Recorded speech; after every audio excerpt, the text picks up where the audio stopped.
মোলৈ এটা প্ৰশ্ন আহিছে, বাইদেউ খতনা দিলে যৌন মিলন কৰোঁতে সুখ হয় নে বা কিবা প্ৰব্লেম হয়? চ' বন্ধুসকল, আজিৰ ভিডিঅ'টোত সেই কথাটো বিস্তাৰিতভাৱে আলোচনা কৰিম যে খতনা দিলে কি ভাল হয় আৰু কি বেয়া হয়। যৌন মিলনৰ কাৰণে কিবা ভাল হয়নে বা যৌন মিলনৰ কাৰণে কিবা বেয়া হয়নে? চ' বন্ধুসকল, তাৰ আগত এটা কথা কৈ দিওঁ, আপুনি যদি যৌন সমস্যাৰ যিকোনো কথা মোৰ লগত পাৰ্চনেলিভাৱে পাতিব বিচাৰে বা তেনেকুৱা সমস্যাৰ সমাধান পাব বিচাৰে, তেনেহ'লে আপুনি মোৰ হোৱাটছআপত কণ্টেক্ট কৰি কথা পাতিব পাৰিব।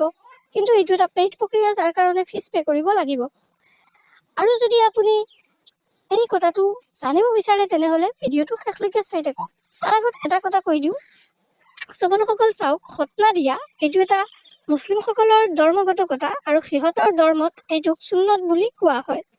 চ' খতনা দিলে, খতনা মানে কি কৰা হয়, লিংগৰ যিটো আগৰ ছাল আছে, যিটো ছালে কেপটো ঢাকি ৰাখে বা আগৰ যিটো কোমল অংশ, সেই কোমল অংশটো ঢাকি ৰাখে, সেই ছালডোখৰ কাটি পেলাই কেপটো উলিয়াই দিয়া হয়।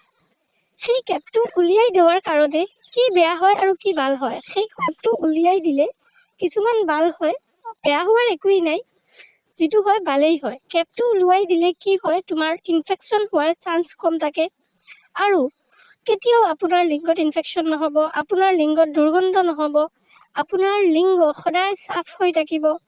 আপোনাৰ সেই যিটো কোমল অংশ থাকে আগৰ কেপ, তাৰ চেনচেশ্যন বেছি থাকে। সেই কেপৰ ছালটো কাটি দিলে সেই চেনচেশ্যনটো কমি যায়, যাৰ ফলত আপুনি যৌন মিলনত বেছি সময়লৈকে মিলন কৰি থাকিব পাৰিব। তাৰ উপৰিও বহুতো ধৰণৰ পেনাইল কেঞ্চাৰ দেখা যায়, যিটো পেনিছত কেঞ্চাৰ হৈ যায়। তেনেকুৱা পৰিস্থিতিত যিসকল খতনা দিয়া, সেই খতনা দিয়াসকলৰ পেনাইল কেঞ্চাৰ কেতিয়াও নহয়। চ' এইটো চবতকৈ ভাল এটা এডভান্টেজ।